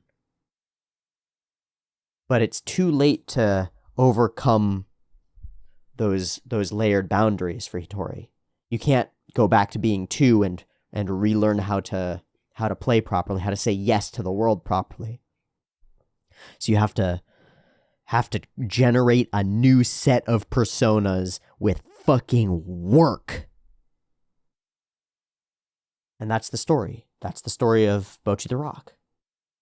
Is that with a little bit of help from my friends and the magic that is Nijika pulling her out of herself, Hitori is capable of starting to generate a set of self that can interact with others in a functional way. And it's not ever going to be as if it were perfect from the beginning. But there is hope. Oh, that's a potent narrative. It's a potent narrative. Really? But Bocchi's so fun. I know, right? If only she knew how to show it. Yeah. Okay, so what is with that pick? Is that like a Koto pick? Picks. They're all triangular. Koto pick. Nope, Koto picks are the blah, blah, blah, blah, the little finger picks. Biwa pick. Ah, that's what it is. Played with a bocchi instead of the fingers. In shape, bocchi are similar to an ice scraper or a putty knife. Traditionally made of tortoiseshell or of ivory. And then they mostly make them out of acrylic or plastic or wood. Harder materials produce stronger sound. So it's a pick like that. So that's interesting. She uses like a traditional picking thing, but for bass. That's kind of fucking cool. I like that as a layer to the thing. It does something with linking her traditionally, same as the sandals that she's wearing. She feels like she's out of time. I wonder what the layers are for that. You get the black fingernails and the little snaggle. It's a lot of interesting bits of character that make her tapestry of character exist. Okay. Bassists. Fucking bassists. Bassists have a hard job. They keep everything together. They're like glue in the music. At least that's how I see it. They also have an easy job. You just gotta thrum in key, and mostly that'll work. But a really good bassist holds a foundation for everybody else in the band. The percussion is the foundation. It's the rhythm of the thing, right? But the bass is the glue between that percussion and the instrumentation in a real meaningful way. But there is something about bassists, which is that I think it's true that bassists are much more capable often of improvising with others and allowing others the space to articulate themselves given a simplistic foundation of musical stability. That's exactly what we express here. She's ad-libbing, but she's really selling it. Her playing is so confident. She's giving me such a firm foundation to play from. Yeah. And then that works narratively, thematically with the confidence of one person stepping forward gives others the ability to step forward into that space, even if they're less confident in doing so. It takes a first follower. It takes a first one into the fold to demonstrate that, well, you're not just going to get eaten by a dragon the first time you step across the water or whatnot.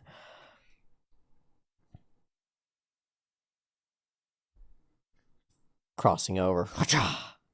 Barriers. I'm too scared to look up. You're doing great. You can do it. And the other girl goes, shut the fuck up. Hey, don't step outside yourself. Stay in your fucking role. Your role is to stand here silently. Stop it.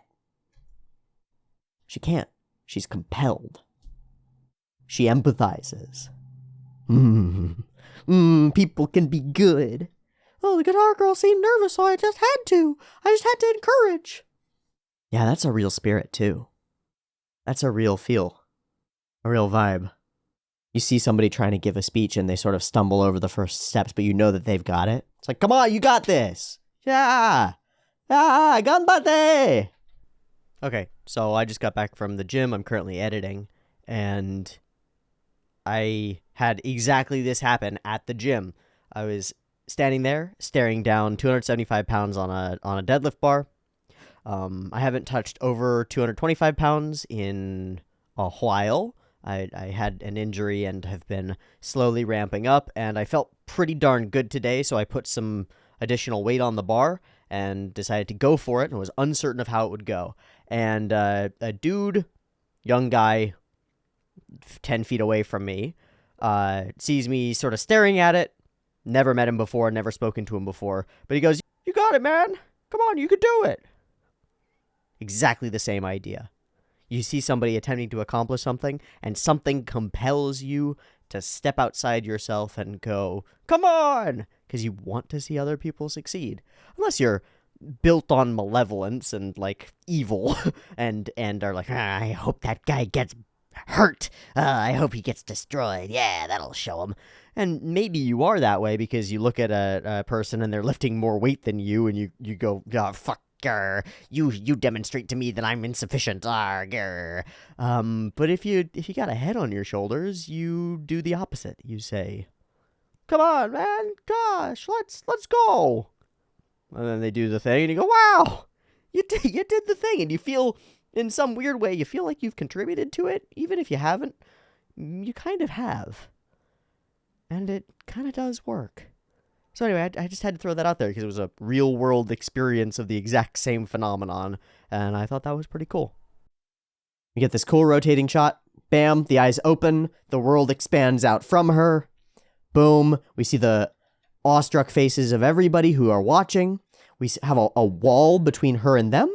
There's like it feels like there's a wall there, created by the light flare, and then it vanishes. I never had any enemies here. Bam, and the lights come on. Bam, she can see. Bam. Clearly some more shots by Myon, I think. I would assume. I don't know. To note, there's a lot of information about how the concert sequences were done. That they were first live acted by real musicians who were given immense and detailed instructions on how to play out the specific characters. Then they were CG modeled to have a reference point. Then the CG models were drawn over, but not specifically traced, but used as a reference for the movements of the characters. And of course, the guitars themselves are and the instruments themselves are largely placed on the CG. So there are some somewhat misleading Twitter posts by some of the animators who are like, yeah, well, I had to hand draw the whole thing. And that's true. It was wholly hand drawn. But to say that it was like wholly hand drawn implies that it was drawn without reference. And that's just not the case. They were drawn with significant CG references. And that's why they look as smooth and CG as they do. And we have more of that here. The thing moves like a hard body, not like a 2D animation, and that's okay. So this is how Hitori plays. Blam! I think we did the visuals of this whole scene really effectively. Hitori basically explodes out from herself, and we see the truth in it. She's going to get better. And in awakening the spirit of genuine expression in Hitori, we get to see who she really is underneath the failed, broken interface that she presents to the world. And we see the complexities of her machine code a little bit.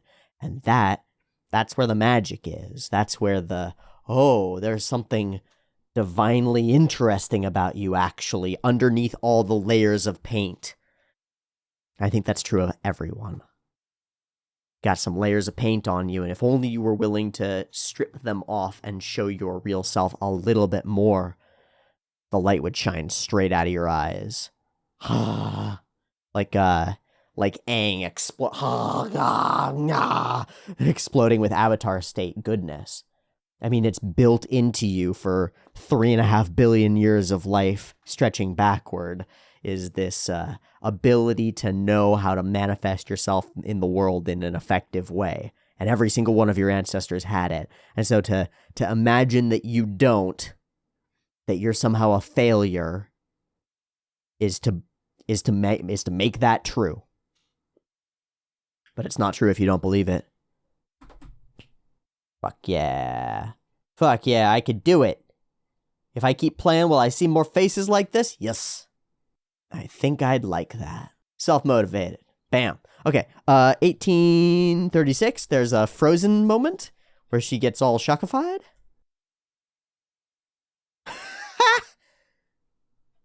I like that. I like that a lot. Boink! Boink! That's great. Like a cat. Like easy. Yep, we want to come. Want to buy them tickets. She's like, are you sure? Are you sure? Yes. All right. Drunk. You gonna drunk? Oh, right. The face falling off like a Mr. Potato Head. Blah, blah, blah, boop, boop, boop. Very cute. And we sell that last ticket. And of course have to give the money right back for the train. And get to have ourselves a little fireworks show of Bocchi believing, and none of them believe her, but she did it. She really did do it. Next time, to your house. Uh-oh. Okay, this episode, it inspired a lot of talking. What can I say? I guess I had a lot that I wanted to talk about. And I guess this episode evoked a lot of that. It's one of the ways that I can kind of tell that something's got some value to it, is that it makes me need to speak. It induces a flow state of kind of almost a reverie of like, well, I have to talk about all of this now. It's cool. I like it. The show is fun. It balances fun and enjoyable with serious business too. This episode has some serious business to it. Man, the visual representation of Descent into Darkness. You know, Mushoku Tensei has the same hikikomori element. A lot of media does, because it's a real issue and a real problem. But man, that was a good representation. I think exactly right on the money. Some people can handle their booze and will just slowly destroy themselves physically. This drunk sensei will do. You don't get away from that scot-free. Not for long. You can drink yourself into oblivion real fast. But can hold it and hold her destructive cycle, happiness spiral. Then there are other people where you give them the poisoned gift of being able to withdraw further from themselves. Oh boy.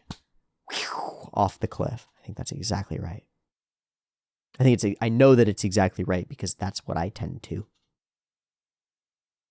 Yep. Right on the money. Great episode. See you next week for more. Peace.